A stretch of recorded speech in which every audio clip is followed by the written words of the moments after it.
Governor Delhi da chatre October tarukta halakani lengak sembagi natte chawkhat thorangini oja masida oja da lakchaning base kogi miyamadi lengak ama khoigi popular government ama leiba pame ba oja miyam khoi prajana di pame du center lengak sina popular government ama thambase pam da bra haiba si wahang ne oja sida oja yo kitang thambiyo center na khoigi manipur da lengak thamba pam de ha sidi khoi manipur da leramba khoi popular government to khoi magi majority command tauna magi internet crisis sama party manungi oiba internet crisis sama loisan mangamde hana maralama siraga madai da yumpham oira kanda koi lengak si lothuaga piar thamjan khiba hek mi kup sidagi masi nakal amada blame tauba nakal amada khut thinba duga taubana nakal ma gi site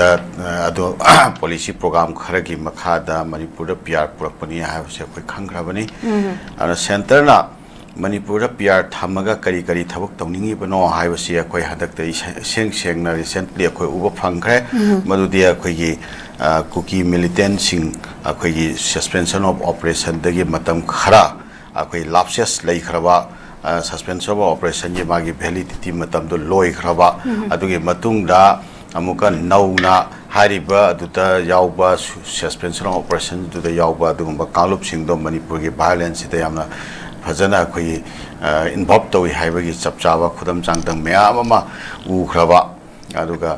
adugumba kalup sing aduga amuk hana legitimize tawraga manipur the suspension of operation purakhi base masi sina khoi mek sengna tae suspension of operation se manipur da khoi gi popular government to labor taragadi basi purakpa yaroi aduna central government ki adumba makhada thamba PR government se leiragati adugi makhadu the suspension of operation cookie gi adumba su militant group sing siga suspension of operation se purakpa yagani haiba adugi kanon da tawbani sita nataba ate ate thabak kya amasu central government na khoina loina ubangam basu namdabasu laigani aduna adumba purpose me ama leram khini madu sap taw tri phawbadi manipur popular government ama lakani habagi asa se babi shame na thamjake oza mathang asi de koi gi sana labak te headline saptan loko chage kotuna pung taragani thoi national highway ani thingduna separation day pangthokadori 𝐍𝐄𝐖𝐒 ꯃꯔꯨꯑꯣꯏꯕ ꯅꯨꯃꯤꯠ ꯑꯃ ꯑꯣꯏꯅ ꯂꯧꯗꯨꯅ committee ꯑꯣꯟ tribal unity ꯁꯗꯥꯔ ꯍꯤꯜꯅ ꯍꯌꯦꯡ October 3ꯗ ꯄꯨꯡ 12 national highway ꯑꯅꯤ ꯊꯤꯡꯖꯤꯟꯗꯨꯅ ꯁꯦꯄꯔꯦꯁꯟ ꯗꯦꯒꯤ ꯊꯧꯔꯝ ꯄꯥꯡꯊꯣꯛꯀꯗꯧꯔꯤ ꯑꯣꯖꯥ ꯃꯁꯤꯗ ꯂꯥꯛꯆꯅꯤꯡꯕꯁꯦ ꯀꯣꯇꯨꯅ ꯉꯁꯤ ꯑꯁꯤ ꯁꯦꯄꯔꯦꯁꯟ ꯗꯦ ꯍꯥꯏꯅ ꯄꯥꯂꯟ ꯇꯧꯔꯤ ꯅꯦꯁꯅꯦꯜ ꯍꯥꯏꯋꯦ 2 ꯊꯤꯡꯖꯤꯜꯂꯒ ꯃꯁꯤ ꯑꯩꯈꯣꯏꯅ ꯆꯨꯝꯃꯤ ꯍꯥꯏꯗꯨꯅ ꯂꯩꯉꯥꯛꯅ ꯑꯗꯨꯃꯛ ꯌꯦꯡꯗꯨꯅ ꯂꯩꯔꯒꯗ꯭ꯔꯥ ꯍꯥꯏꯕꯁꯤꯅꯤ ꯑꯣꯖꯥ ꯀꯔꯝꯍꯥꯏꯅ ꯌꯦꯡꯕ ꯌꯥꯏ separatist sing na moigi agenda amagi makhada khoi yamna systematic oiba mongda moigi prajada polarize tawnanaba as well as laingak ta makhoi gi oiba separation gi adumba kenosi wakhal lon se masi hanjal hanjana khoi reiterate tawnanaba hanjal hanjana madugi kenoma akhoi legitimacy ma moigi oiba tongan ba status quo ma sagatnaba haitare ko de facto status quo ma sagatnaba adugi pandamda haiba khoi separation day gi observation se masi call toba masi observe to oigani haina tumaina khoi expect to e aduga tawtabo akhoi masida central government ki akhoi gi keno se akhoi role se masi separatist singi agenda da akhoi gi khidang favor to ba manba separatist singi agenda se masi khidang free hand piba manba aduga akhoi manipur kannana bani haina leiriba akhoi gi manipur kahan be aroi haiba ki wakhalon da aspiration da leiriba madugi mindset da leiriba maduda compromise to be aroi haiba gi adugi wakhal leiriba adugi miyam se masi disperse tawraga masi ningba kahelaga ari alternative option leitre haiba adu masi situation ama tarak ananaba adugi situation do madu inclusive environment to madu lakhanaba central government free hand thabra haiba gi khoi chingnaba lei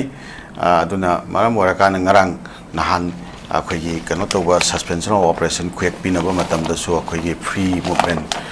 restore tawrani haibiramba adugi free movement restore tawbi wafam se mu hojik so mu mami samba manipur da sangna thonaba yadaba phauna yadaba gi situation amuk makata na prolong tawba siragi amuka separation day observation gi wafam amuka laksan ba to tarakati akhoi series la laiba development chi kari no sini reconciliation gi development kari lairi ge ba wari sana khre kuki CSO singa ko ye maitai civil society organization sing anira ka homlag round anira ka homlag delhi da wari sana khre adagi suspension of operation do madu india ka men ka tongan ba level da bargain tor matung da makhoi da tongan ba condition me ama makhak impose tor matung da suspension of operation live ni high aduga haujikna prime minister so muk la ame prime minister la ko matam da so manipur ge miyam da khoi gi integrity ka heloi manipur ge leriba khoi gi kano se so loi hana da gi leja ko status ko so loi ha gi thaja ban chingba handa ju central government na manipur da lak pa kan da di impan da lak pa kan da di he madu gi wakhalon thambira ga lak pani adu hojik so adu yo afam du le heloi ha na chingba gi wan thok pi ba adum ba statement na chingba phungdo mi ha ba afam tawjara ga su hauji chathara iba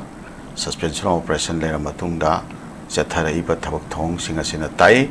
manipur da karigomba makhalgi ahongba significant oiba development ama fawa leite hana dagi lerakpa adugi bong do handagi chathara iba thabak singno madugi anoba kanglo namada kuki singa akhoi gi thabak thong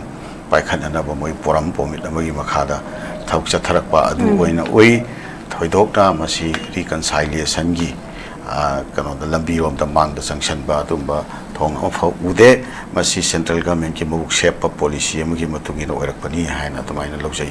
adugi wafam da thamsige